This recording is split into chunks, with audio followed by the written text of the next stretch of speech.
हम लोग आगे पढ़ने वाले हैं। क्लास 10th का टॉपिक था। इसमें हम लोग देखने वाले हैं मेनली जो छोटे छोटे टॉपिक होते हैं और जिन पे हर साल क्वेश्चन पूछे जाते हैं पेपर में, वही टॉपिक छोटे छोटे से होते हैं, उनको आज हम लोग डिस्कस करेंगे। जैसे आवेश क्या होता है, धारा क्या होती है, या फिर विभव क्या होता है, कार्य क्या होता है, ये सब छोटे छोटे टॉपिक हम लोग क्या करेंगे, डिस्कस करेंगे। तो उसमें से ही हमने एक छोटा सा टॉपिक उठाया है, वैद्युत धारा और वैद्युत विभव। तो इसमें पहले हम लोग देखेंगे कि वैद्युत धारा क्या होती है। तो यहाँ पे देखिए लिखा है, विद्युत आवेश के प्रवाह की दर को हम लोग क्या कहते हैं, वैद्युत धारा कहते हैं। इसमें ही आवेश भी बताना पड़ता है। पहले हम आवेश आपको ऐसे ही बता देते हैं कि आवेश क्या होता है। वैद्युत आवेश जो होता है दो प्रकार के होते हैं, एक होता है पॉजिटिव और एक होता है निगेटिव, यानी एक धनात्मक आवेश होता है और एक ऋणात्मक आवेश होता है। तो पहले हम आपको यहाँ पे थोड़ा सा आवेश बता देते हैं, उसके बाद धारा बताएंगे। तो जो आवेश होते हैं, आवेश दो प्रकार के होते हैं, एक होते हैं पॉजिटिव यानी कि धनात्मक, और ऋणात्मक। ये दो प्रकार के क्या होते हैं, आवेश होते हैं। तो उसमें बोला क्या क्या है, और आवेश को हम लोग काय से लिखते हैं, क्यू से लिखते हैं। इसका मतलब सिंबल क्यू होता है, और इसकी जो यूनिट होती है यानी कि इसका जो मात्रक होता है, यूनिट, इसकी यूनिट होती है कूलाम। इसका मात्रक क्या होता है, कूलाम होता है, और इसका सिंबल, इसको डिनोट कैसे करते हैं, क्यू से, और कूलाम को सी से लिखते हैं। ठीक है, तो यहाँ पे बोला क्या गया है, वैद्युत धारा, विद्युत आवेश के प्रवाह की दर को हम लोग क्या कहते हैं, वैद्युत धारा कहते हैं। जैसे यहाँ पे लिखे तो वैद्युत धारा का जो सिंबल होता है, इसको हम लोग आई से लिखते हैं। कैसे लिखते हैं, स्मॉल आई या कैपिटल आई से भी लिख सकते हैं। तो आई बराबर होता है क्यू अपॉन टी। आई बराबर क्या होता है, क्यू अपॉन टी। यहाँ पे जो ये क्यू लिखा है इसको बोलते हैं आवेश, और जो टी है ये क्या है, समय। तो यहाँ पे अगर, और इस आई को हम लोग क्या बोलते हैं, धारा, जो कि ऊपर लिखा भी है डिफिनेशन में। तो वैद्युत आवेश के प्रवाह की दर को हम लोग क्या कहते हैं, धारा कहते हैं। अब पूछता है हमसे कि धारा का मात्रक क्या होता है, तो धारा का मात्रक हम लोग क्या लिखेंगे, एम्पियर होता है। क्या होता है, एम्पियर। और यहाँ पे जो आवेश है, आवेश का मात्रक क्या होता है, कूलाम, कूलाम। और यहाँ पे जो समय है, इसका मात्रक क्या होता है, सेकेंड। तो कूलाम को हम लोग सी से भी लिखते हैं, और सेकंड को जो है ऐसे। तो कूलाम पर सेकंड भी यूनिट लिख सकते हैं, और धारा की यूनिट क्या होती है, एम्पियर। ये दोनों यूनिट हम लोग क्या कर सकते हैं, लिख सकते हैं। तो ये फार्मूला याद रखिएगा, आई बराबर क्या होता है, क्यू अपॉन टी। या यहीं से हम लोग ये भी लिख सकते हैं, अगर जो क्यू बराबर लिखे तो क्यू बराबर क्या होगा, आई इंटू टी। क्यू बराबर क्या लिख सकते हैं, आई टी भी लिख सकते हैं। इसी प्रकार आवेश का एक और फार्मूला होता है, जिसे हम लोग क्यू बराबर एनई बोलते हैं, या क्वांटीकरण का सिद्धांत भी बोलते हैं। जैसे मान लीजिए एक बॉडी ये है और एक बॉडी ये है, इन दोनों बॉडियों को आपस में हमने रब किया, यानी आपस में रगड़ा, और एक बॉडी पे पॉजिटिव चार्ज आ गया और एक पे कैसा चार्ज आ गया, मान लीजिए निगेटिव। तो यहाँ पे जो इलेक्ट्रॉन ट्रांसफर होते हैं एक बॉडी से दूसरी बॉडी पे, वो हमेशा जो है इंटीजर मल्टीपल में होते हैं, यानी कि पूर्ण गुणांक में होते हैं। उसी को हम लोग बोलते हैं, यानी यहाँ से इलेक्ट्रॉन जब भी जाएगा यहाँ से आवेश, तो वो हमेशा इंटीजर मल्टीपल या फिर पूर्ण गुणांक के रूप में जाता है। जैसे Q बराबर NE से लिखते हैं, ये फार्मूला भी लिखते हैं, Q बराबर NE। यहाँ पे E क्या होता है, इलेक्ट्रॉन पर आवेश, यानी एक इलेक्ट्रॉन पर आवेश, एक इलेक्ट्रॉन पर आवेश, एक इलेक्ट्रॉन पर आवेश होता है। और इसका जो वैल्यू होती है E की, वो होती है 1.6 इंटू 10 की पावर -19 कूलाम। और N यहाँ पे क्या होता है, ये होता है इलेक्ट्रॉनों की संख्या, इलेक्ट्रॉनों की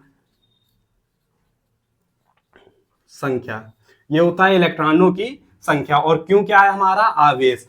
तो ये बताया गया है, कभी भी जब जैसे दो बॉडियों को आपस में हम लोग रब करते हैं, तो जब एक बॉडी जो है इलेक्ट्रॉन को छोड़ती है और दूसरी ग्रहण करती है, तो वो हमेशा इंटीजर मल्टीपल होता है। इसका मतलब क्या है, यानी यहाँ पे जो इलेक्ट्रॉन होंगे, या तो जैसे n की वैल्यू जो लेंगे वो 1 हो सकती है, 2 हो सकती है, 3 हो सकती है, 4 हो सकती है, ऐसे वैल्यू ले सकते हैं।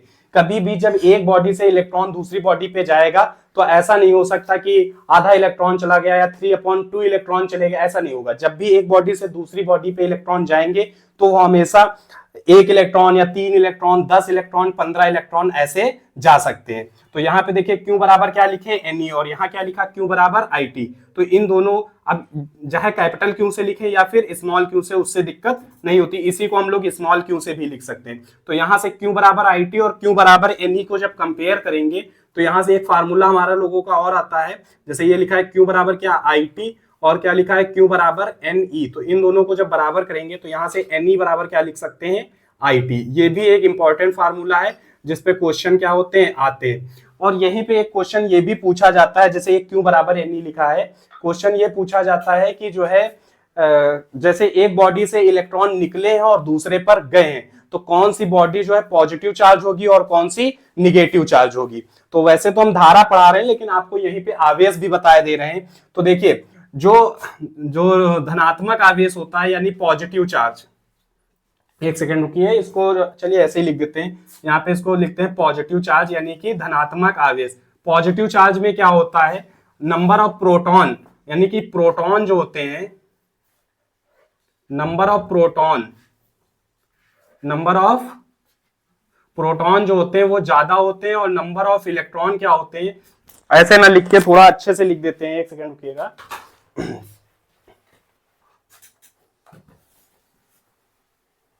यहाँ पे अगर जो लिखेंगे तो क्या लिखेंगे, जो नंबर ऑफ प्रोटॉन होते हैं वो ज्यादा होते हैं और नंबर ऑफ इलेक्ट्रॉन क्या होते हैं, कम होते हैं। जब किसी भी बॉडी पे अगर जो पॉजिटिव चार्ज ज्यादा है तो वो धनात्मक आवेशित होगी, और अगर जो निगेटिव चार्ज ज्यादा है तो वो ऋणात्मक आवेशित होगी। तो यहाँ पे देखिए, और निगेटिव चार्ज में क्या होता है, निगेटिव चार्ज में नंबर ऑफ इलेक्ट्रॉन ज्यादा होते हैं और नंबर ऑफ प्रोटॉन क्या होते हैं, कम। ऐसे ही एक उदासीन भी बताया जाता है, उदासीन में क्या होता है, number of electron number of proton के क्या होते हैं, बराबर। इलेक्ट्रॉन पे निगेटिव चार्ज और प्रोटॉन पे पॉजिटिव चार्ज होता है। तो जहां पे पॉजिटिव चार्ज ज्यादा होगा तो वो बॉडी कैसी चार्ज होगी, पॉजिटिव, और जब निगेटिव चार्ज ज्यादा होगा तो वो बॉडी कैसी होगी, निगेटिव चार्ज।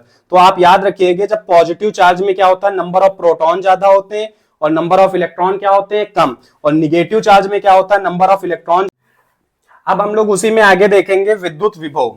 विभव क्या होता है, किसी आवेश को अनंत से किसी बिंदु तक लाने में किया गया कार्य तथा उस आवेश के अनुपात को हम लोग क्या कहते हैं, विभव। यानी कहना क्या चाहते हैं, जैसे मान लीजिए अनंत पर कोई आवेश रखा है Q एट इंफिनिटी, यानी अनंत पे रखा है, और अनंत से हम किसी बिंदु पर A पर ले गए, इस आवेश को उठा के यहाँ पे ले गए, तो इस चार्ज को A तक लाने में किया गया कार्य, यानी जो काम करेंगे वो, यानी वर्क डन, इसको वर्क डन या कार्य बोलते हैं, कार्य, तथा जिस आवेश को वहां से उठा के ला रहे हैं यहाँ तक, उसके अनुपात को ही हम लोग क्या बोलते हैं, उस बिंदु का विभव, यानी ए पॉइंट का क्या बोलेंगे, विभव।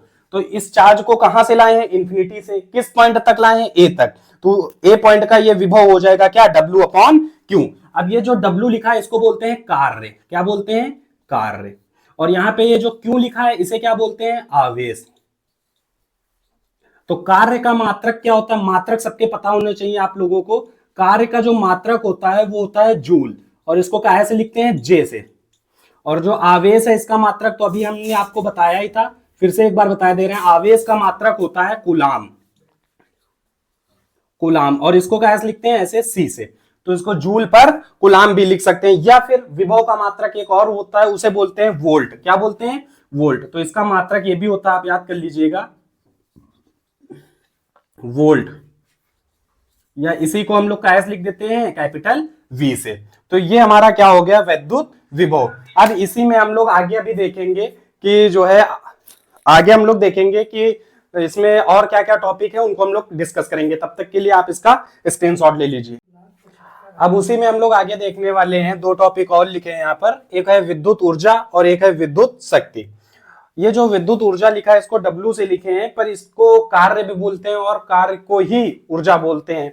जितना हम लोग वर्कडन करते हैं उतनी हमारी एनर्जी क्या होती है, लॉस, यानी ऊर्जा क्या होती है, लॉस होती है। तो इसलिए विद्युत ऊर्जा से भी इसको क्या कर सकते हैं, लिख सकते हैं। तो यहाँ पे क्या बोला गया है, किसी चालक में आवेश क्यों आवेश प्रवाहित करने पर वह ऊर्जा विद्युत ऊर्जा कहलाती है। यानी किसी भी चालक में अगर जो हमने क्यों आवेश क्या किया, प्रवाहित किया, तो उससे जितनी ऊर्जा क्या होगी, व्यय यानी खर्च होगी, उसी को हम लोग क्या बोलते हैं, विद्युत ऊर्जा बोलते हैं। जबकि अब आगे क्या बोला गया है, जबकि चालक के सिरों पर विभवांतर V उपस्थित हो। यानी देखिए अभी हमने आपको विभव पढ़ाया था, विभव किसी एक पॉइंट पे निकालते हैं, लेकिन विभव नाम मतलब ऐसा बोल सकते हैं विभव कोई चीज नहीं होती, हमेशा जब भी निकालते हैं तो विभवांतर निकालते हैं, यानी दो पॉइंटों के बीच का अंतर निकालते हैं।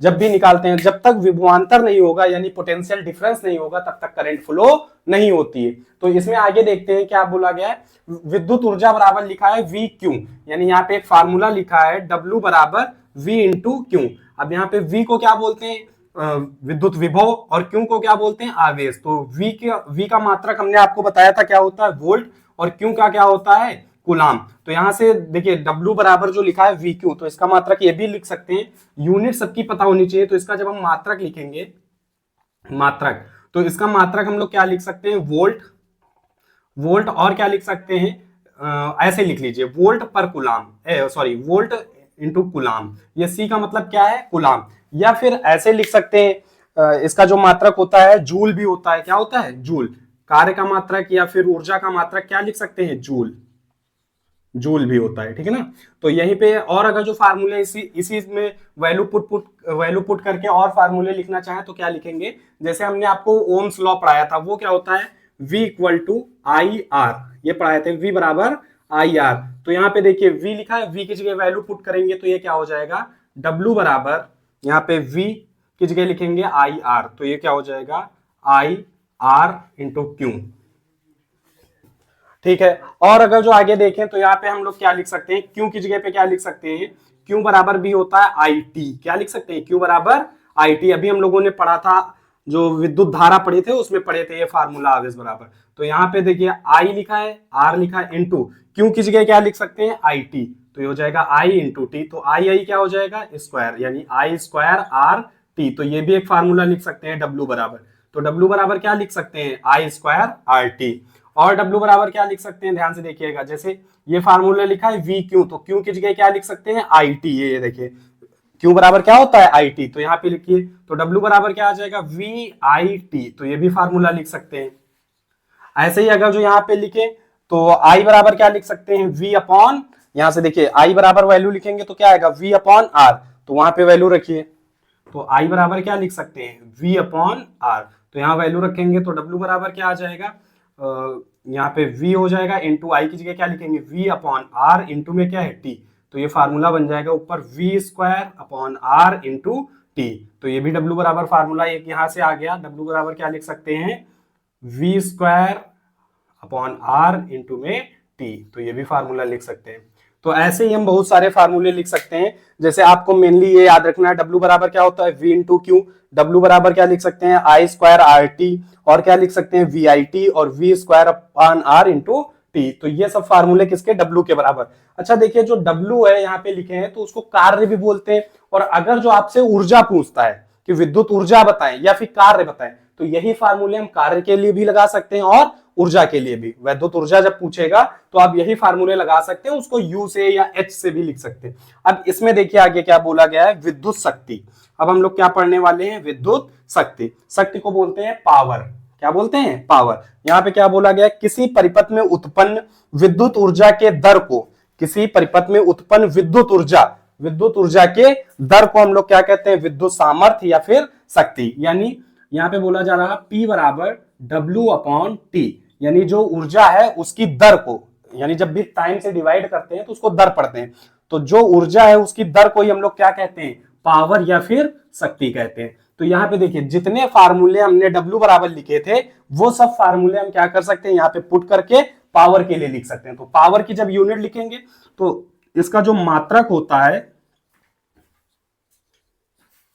इसका जो मात्रक होता है वो होता है वाट, वाट, या इसी को हम लोग W से भी डिनोट करते हैं। W या पूरा पूरा वाट ही लिख दीजिए ना, आप कंफ्यूज हो जाएंगे, वाट। और यहाँ पे ये जो W है इसका मात्रक क्या होता है, जूल, और ये जो टाइम है इसका मात्रक क्या होता है, सेकंड। तो पावर का मात्रक क्या बन जाएगा, जूल पर सेकंड। अब देखिए यहाँ पे जितने भी फार्मूले हमने ऊर्जा के लिए लिखे हैं वही सब फार्मूले किसके लिए लिखेंगे, पावर के लिए। बस उसको क्या करना है, टी से डिवाइड कर दीजिए। क्यों, देखिए W बराबर जैसे वी क्यू लिखा है तो यहाँ पे जब W की वैल्यू रखेंगे तो क्या बन जाएगा, वी क्यू अपॉन टी। तो यहाँ पे देखिए जरा, सारे फार्मूले एक साथ लिख रहे हैं। पहले क्या लिखा है, वी क्यू, तो W की जगह क्या लिखेंगे, V इंटू क्यू। अपॉन में देखिए यहाँ पे वी क्यू हो गया, अपॉन में क्या लिखा, टी, तो ये बन जाएगा वी क्यू अपॉन टी। फिर उसके बाद क्या लिखा है, आई स्क्वायर आर टी। तो इसको जब वैल्यू यहाँ पे लिखेंगे तो देखिए ऊपर क्या है आई स्क्वायर, नीचे क्या है आई स्क्वायर आर और क्या है टी, टी से टी क्या हो जाएगा कैंसिल, तो क्या बन जाएगा पी बराबर आई स्क्वायर इंटू आर। फिर आगे देखिए यहाँ पे क्या लिखा है डब्ल्यू बराबर वी आई टी। तो देखिए जब यहाँ पे डब्ल्यू की जगह पे रखेंगे, ध्यान से देखिए डब्ल्यू की जगह क्या लिखेंगे वी आई टी, तो टी से टी क्या हो जाएगा कट जाएगा, तो क्या आएगा पी बराबर वी आई। फिर आगे अगर जो लिखेंगे तो यहाँ पे क्या लिखा है वी स्क्वायर अपॉन आर, और इसको जब हम लोग टी से डिवाइड करेंगे तो टी से टी क्या हो जाएगा कट जाएगा, तो यहाँ पे क्या आएगा वी स्क्वायर अपॉन आर। तो ये सब फार्मूले हमारे किसके लिए आ गए, पावर के लिए। और अभी हमने आपको देखिए ये जो जैसे Q अपॉन टी लिखा तो इसी को तो आई बोलते हैं, अभी हमने देखा भी था। तो आप लोग इसका स्क्रीनशॉट ले लीजिए, और अभी हम लोग एक और फार्मूला पढ़ेंगे, या फिर इसी में हम लोग क्या करते हैं आप लोग नोट कर चुके होंगे, इसी में हम लोग देख लेते हैं। जैसे क्वेश्चन देता है, इसमें बोलता है कि जो है यूनिटों की संख्या निकालें, यानी यूनिटों की संख्या कैसे निकालेंगे। तो इसमें देखिए यूनिटों की संख्या भी को पूछा जाता है, तो यहाँ पे नोट लिखते हैं, तो आप देखिए जरा समझिए।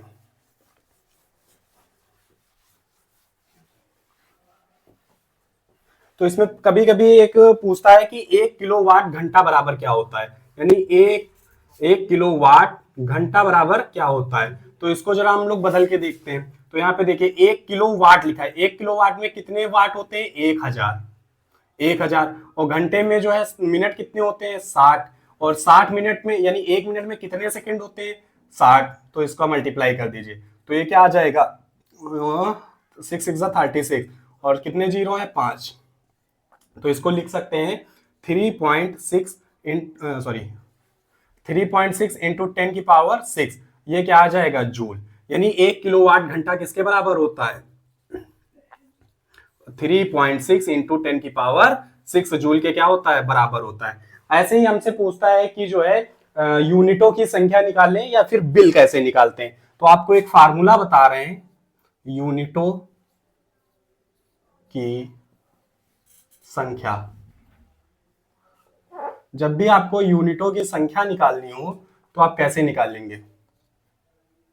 यूनिटों की संख्या निकालने के लिए फार्मूला होता है, सबसे पहले लिखते हैं वाट, कितने वाट की डिवाइस है, फिर लिखेंगे कितने घंटे चली घंटा, और फिर लिखते हैं कितने दिन चली, और इन सबको काय से डिवाइड कर देंगे 1000 से क्या कर देते हैं डिवाइड। तो यहां से हम लोग क्या निकाल सकते हैं यूनिटों की संख्या। इस फार्मूले से हम लोग क्या निकालते हैं यूनिटों की संख्या। इस पे हम जब क्वेश्चन कराएंगे तो आपको और अच्छे से समझ में आएगा सर ये क्या लिख दिया। जैसे हमको यूनिट निकालना है तो बोलता है, जैसे मान लीजिए एक बल्ब है, जैसे यहाँ पे हमने मान लो बल्ब ले लिया एक,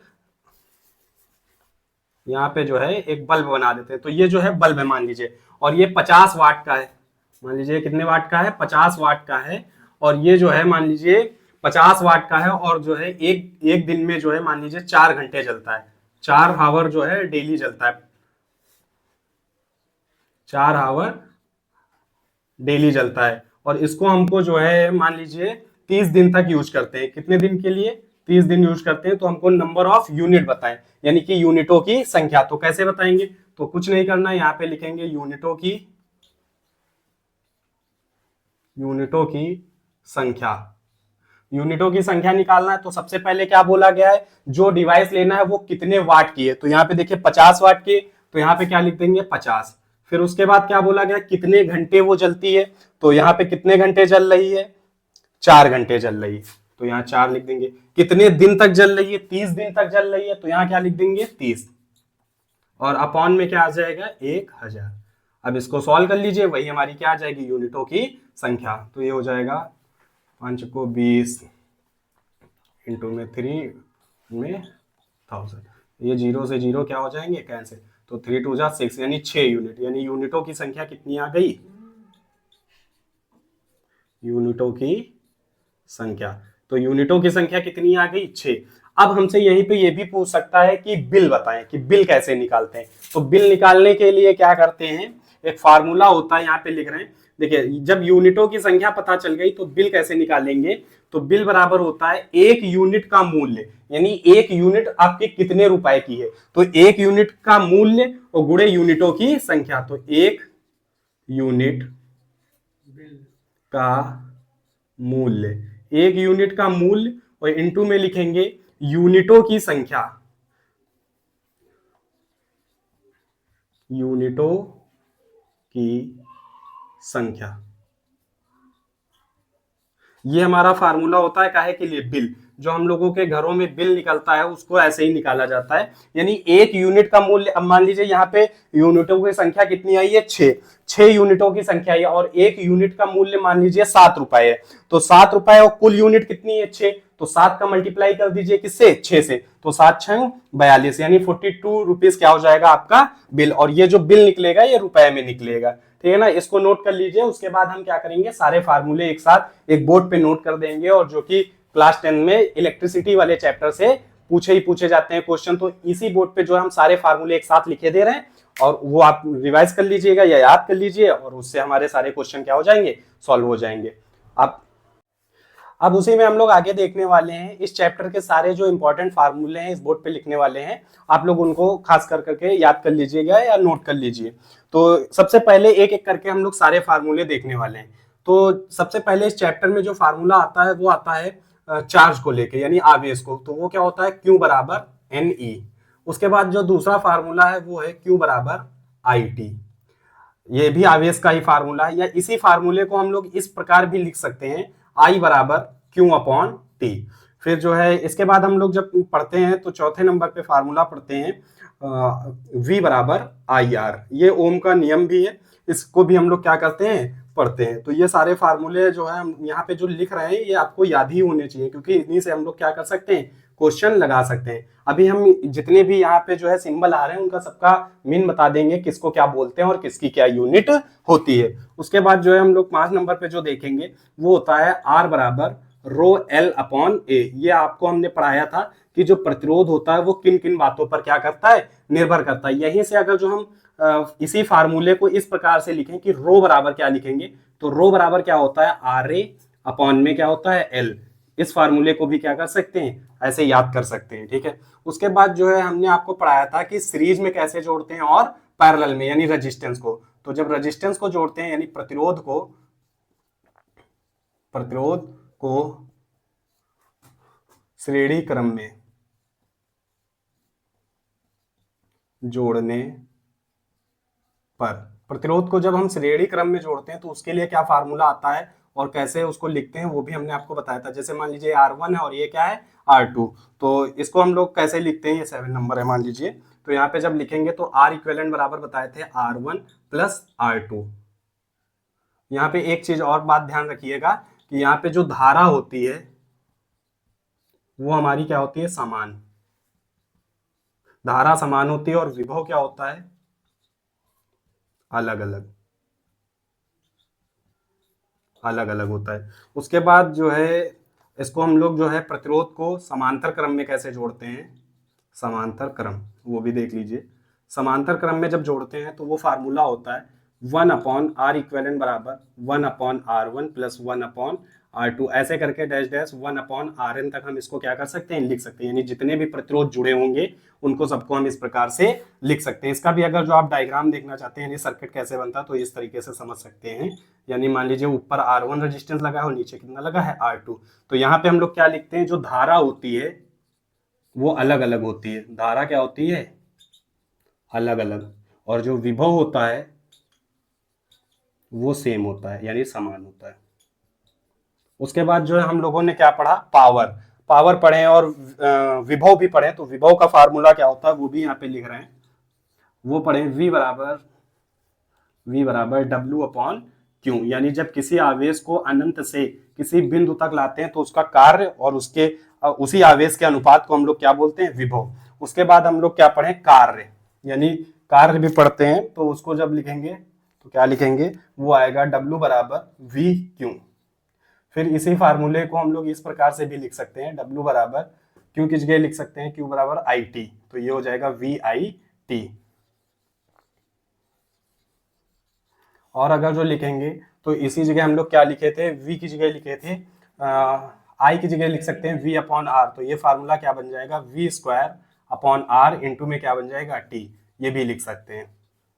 और हम लोग क्या लिख सकते हैं, जैसे यहाँ पे लिखा था V की जगह अगर जो हम लोग लिखेंगे IR, तो ये बन जाएगा I स्क्वायर आर टी, यानी डब्ल्यू बराबर क्या लिख सकते हैं, आई स्क्वायर, और वी बराबर आई आर लिखेंगे तो आई स्क्वायर आर इंटू टी, ये भी फार्मूला लिख सकते हैं। तो ये सब फार्मूले किसके हैं, कार्य के ही हैं, या ऊर्जा के लिए भी लगा सकते हैं। अब इसी जगह हमने फिर आपको पावर पढ़ाया था, यानी पावर का जब फार्मूला लिखेंगे तो वो होता है P बराबर डब्ल्यू अपॉन टी। तो यहाँ पे जो है ये फार्मूला होता है, और जितने भी ये वर्क के फार्मूले लिखे हैं उनको सबको टी से क्या करना है, डिवाइड, तो वो काय के फार्मूले बन जाएंगे, पावर के। अब जैसे 16 नंबर पे लिखें तो यहाँ पे देखिए पहला फार्मूला क्या है, P बराबर, यहाँ पे लिखा है वी क्यू, तो ये क्या हो जाएगा, वी क्यू अपॉन में क्या आ जाएगा, टी, तो ये फार्मूला भी लिख सकते हैं। ऐसे ही अगर जो आगे लिखें तो यहाँ पे देखिए वी आई टी लिखा है, और इसको टी से डिवाइड करेंगे तो क्या बचेगा, P बराबर वी आई, यानी जितने भी वर्क के फार्मूले लिखे हैं, कार्य के, जितने भी कार्य या ऊर्जा के फार्मूले लिखे हैं उनको सबको टी से हमें क्या करना है,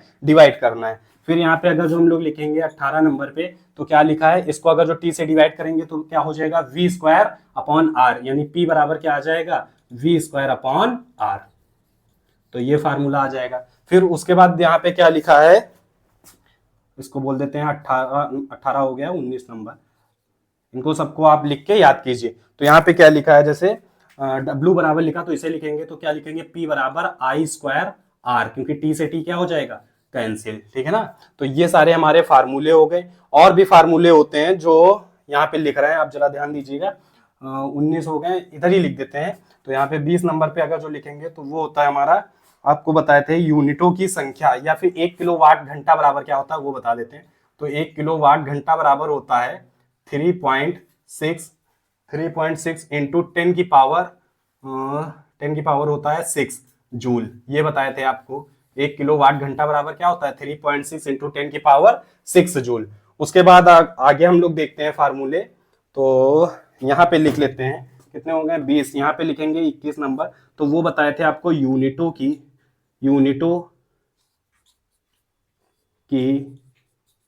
संख्या, यूनिटों की संख्या बराबर क्या होता है, यूनिटों की संख्या बराबर होता है वाट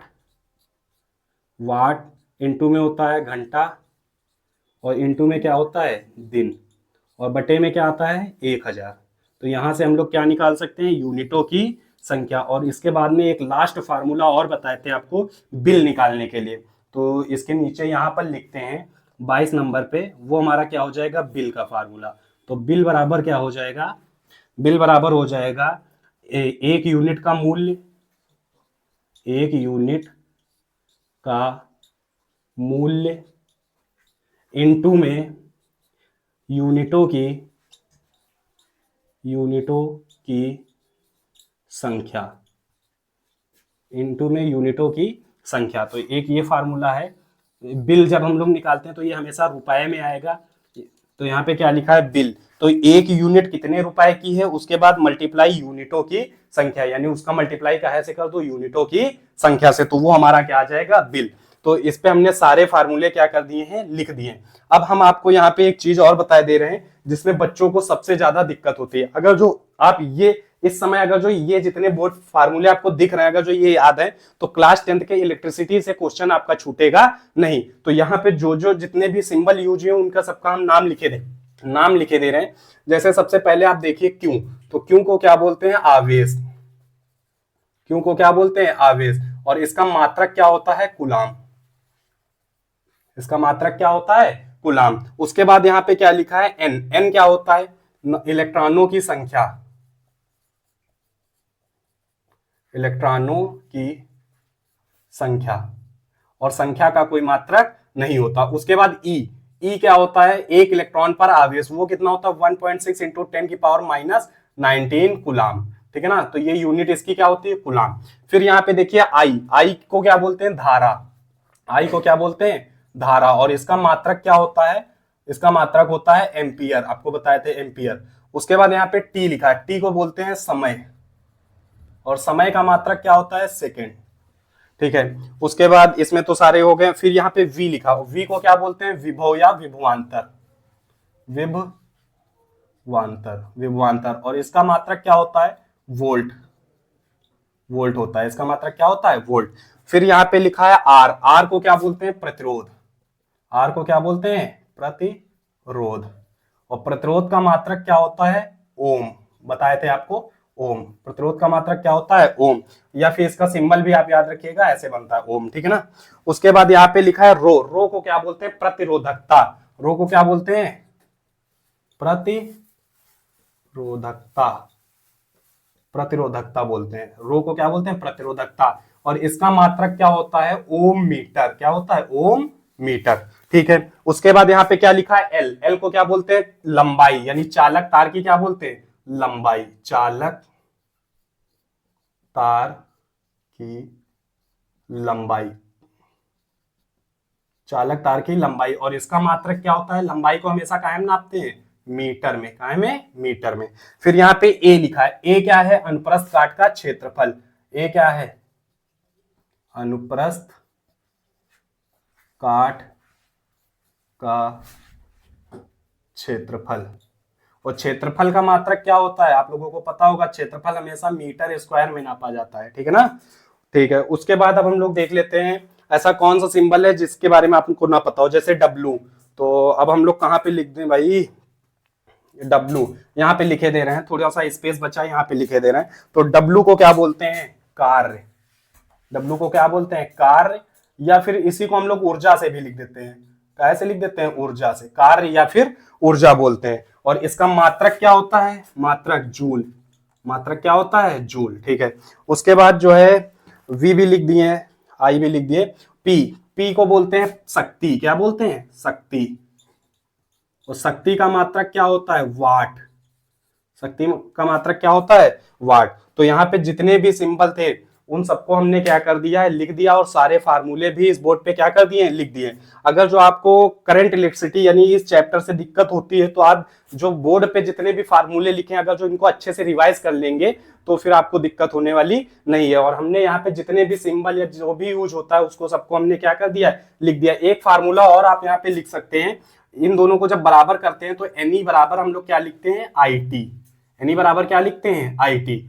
और अगर जो कुछ पूछता है कि कब बॉडी पॉजिटिवली चार्ज होगी और कब निगेटिव चार्ज होगी, तो इसके लिए हमने आपको बताया था अगर जो नंबर ऑफ प्रोटॉन ज्यादा है और नंबर ऑफ इलेक्ट्रॉन क्या है?